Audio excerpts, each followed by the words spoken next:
tercer bloque y seguimos con Mercedes. Antes de seguir, queremos de vuelta darle las gracias por recibirnos en sus hogares y darle las gracias a todos nuestros patrocinadores que hacen posible que estemos aquí con ustedes el día de hoy. Personalidades muy fuertes y aparte como que inquebrantables, porque en Matilde, la mujer de Valle, también cuando habla de la hija que fallece, ¿no? Sí. Y después al otro le ponen el nombre cambiado. Sí, y muere también, increíblemente. Es una cosa que, o sea, cuando yo lo leía, no, se me ponía la piel de gallina y digo, total. A ver, ¿cómo? Y aparte decís, ¿cómo siguen la vida igual? ¿Y cómo siguen con esa farsa que siguieron igual? Sí, porque eran personajes, eran individuos excepcionales. Mira, en este libro, el de Sarmiento, que en definitiva es la historia de amor contada entre él y Aurelia Brizarfield, que duró 30 años, claro, y que fueron amantes toda la vida. Y bueno, ella fue su operadora política, la que hizo que cuando estaba en Estados Unidos organizó su campaña política. Es la hija del codificador. Pero ¿viste? ¿Cómo te enterás de todos esos detallecitos así que son? Porque no es difícil, hay que tener mucha paciencia.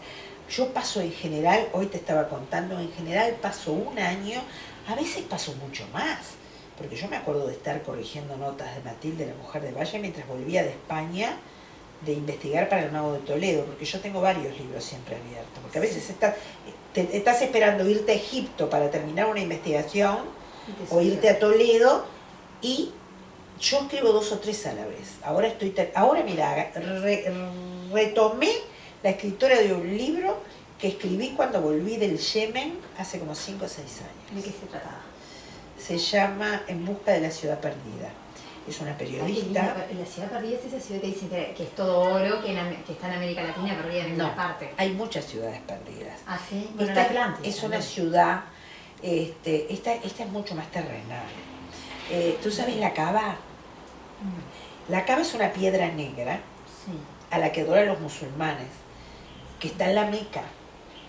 Una vez en la vida. Pero claro. Una vez en la vida los musulmanes tienen que ir hacia la Meca y orar en círculo alrededor de esa piedra, que es una piedra sagrada, que es la que justifica, es la piedra angular, es como la cruz, es la piedra angular de la religión musulmana. Dicen que la mandó Alá del cielo, y que por eso era de un color jacinto, es un celestón verdoso, hace siglos, y después hace miles de años, hace como 2.000 o 3.000 años, y hace como 1.000 años se volvió negra. Bueno, ya está probado científicamente que era un meteorito, por eso cambió de color, por un proceso químico. Los musulmanes, por supuesto que siguen, y está bien, cada uno con su... Pero ¿qué pasa? Hay varias universidades en Estados Unidos que han mandado a investigar. Esa piedra fue sacada de lo que se llama el desierto del cuarto vacío. Pero no porque sea un cuarto vacío, sino porque es un desierto que toma Arabia Saudita y Yemen, y es una forma de media luna. Y hay un cuarto de media luna que es el desierto más árido del mundo. No hay nada, ni siquiera un oasis. Dicen que ahí estaba Mirra, una ciudad en la cual que se destruyó porque cayeron meteoritos. De ahí se sacó este meteorito. Pero después encontraron otros meteoritos que están analizados, están en la Universidad de California, en Estados Unidos. Entonces toda la historia es... Claro, ¿qué pasa? Arabia Saudita hace más de 50 años que no permite que los arqueólogos y los antropólogos de ningún lado entren a investigar a ese desierto. ¿Qué? Bueno, no olvidemos que ahí estaba Bin Laden, que ahí estaba, hay mucho fundamentalismo, entonces consideran que es una violación querer descubrir de dónde viene esa piedra. Claro, ¿no?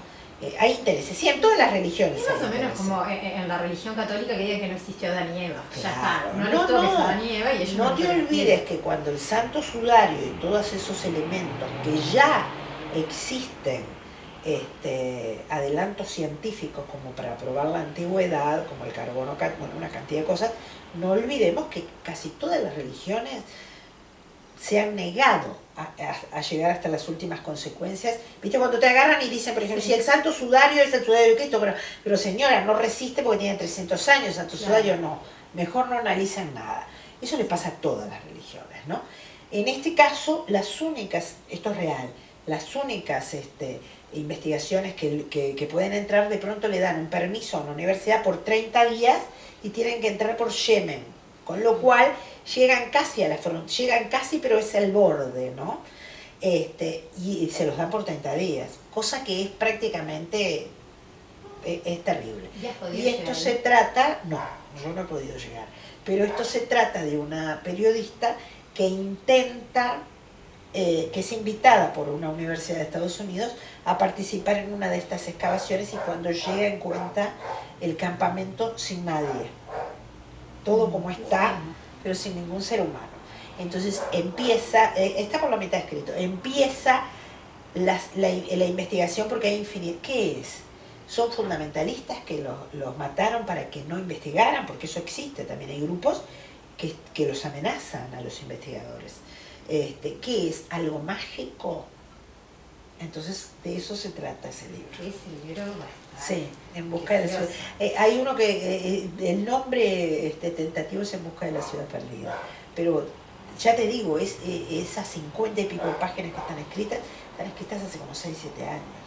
Y la pregunta es, ¿cuándo o sea, de dónde? Porque es como una especie de cosa que la escritura, o sea, así, como te veo yo de afuera, es como que la escritura y la persona son la misma Sí, persona. claro, no hay una división. Ahí va. Entonces yo lo que te pregunto es, ¿cuándo surgió empezar a escribir y por qué Irma Beño? O sea, a mí me da la sensación que es como que un día explotaste y dijiste, tengo que escribir, no puedo más, tengo que escribir. Yo te cuento, la gente dice que yo empecé a escribir en el 2000, y eso es mentira. Yo empecé a escribir a los 6 años. Ah, qué bueno.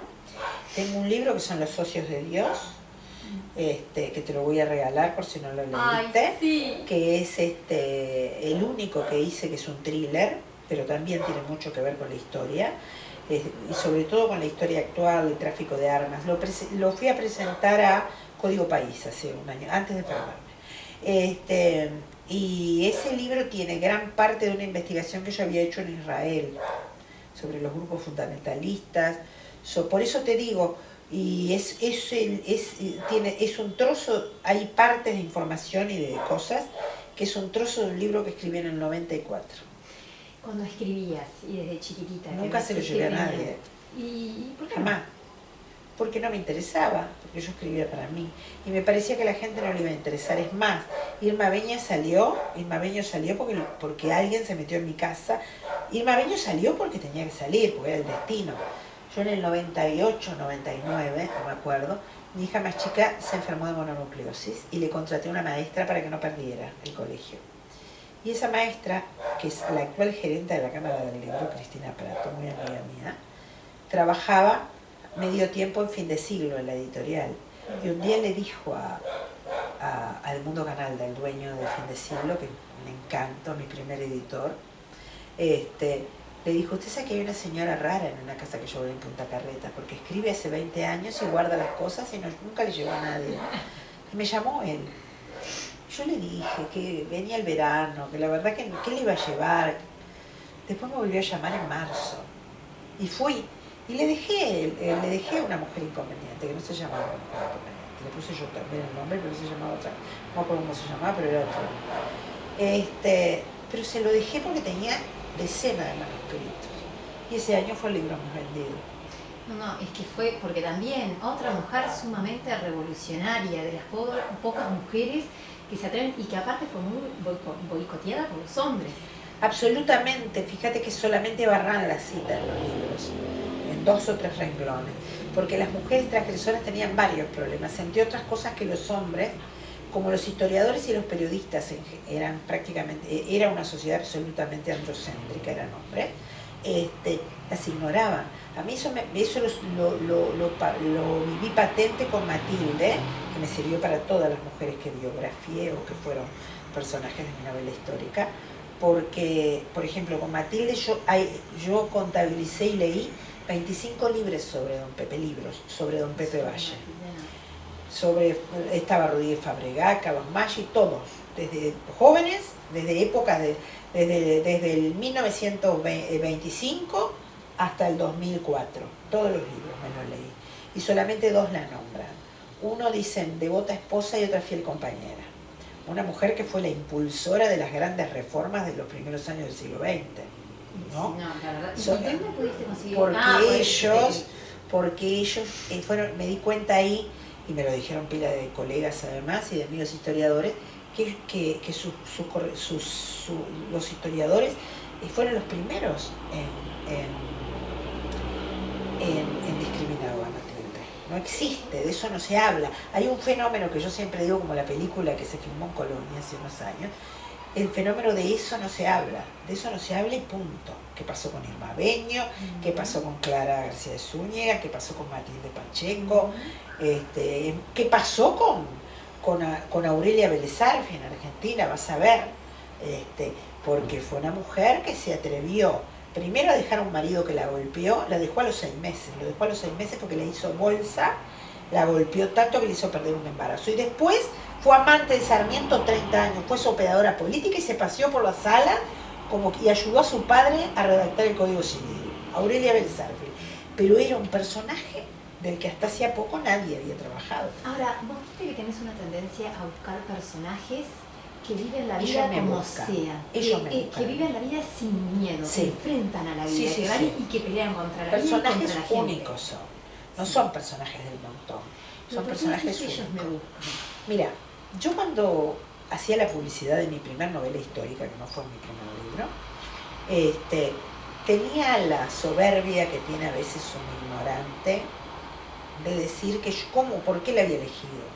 Y es verdad, mi marido me había dicho, mirá esta mujer, qué lindo para escribir, para que escribas algo, Mercedes, porque él leía mucho a Barrán. ¿Y cómo empezaste a escuchar de Irma Beño?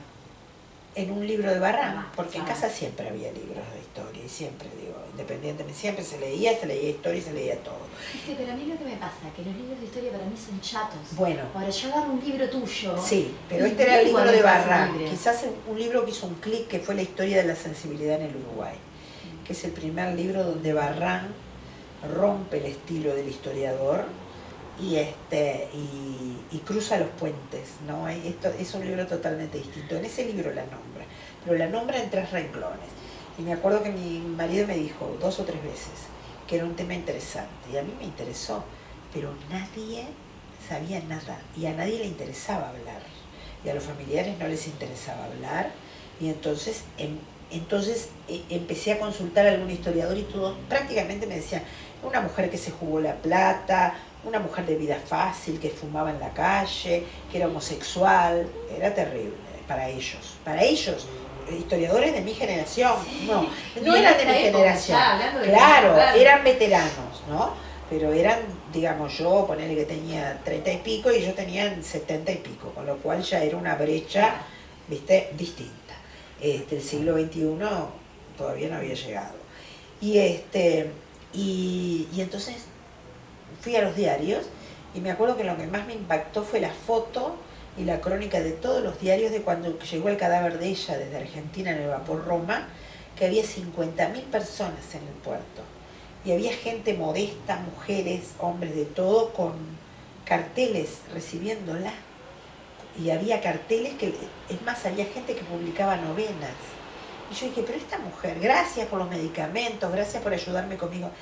Digo, pero el pueblo la considera una santa, no puede ser lo que me está...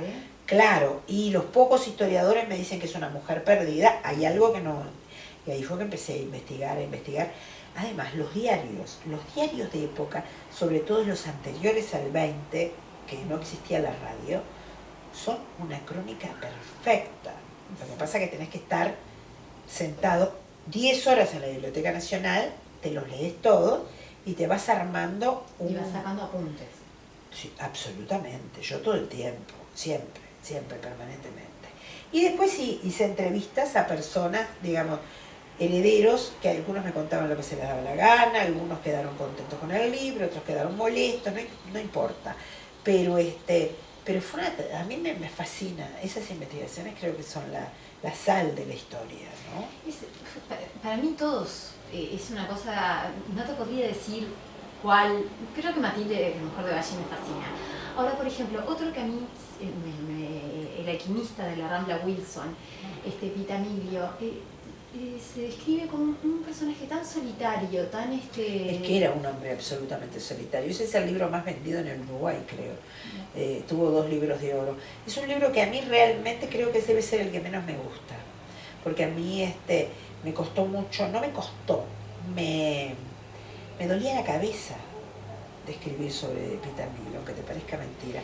Porque me era muy difícil mezclar, trasvasar el límite de la historia hacia lo esotérico. Me fue muy difícil en aquel momento. Después ya es como que, después viajé a Egipto, después estuve en Toledo, estuve en las cavernas de Hércules, después ya como que... Bueno, se termina el segundo bloque. Seguimos adelante en el tercer y último bloque.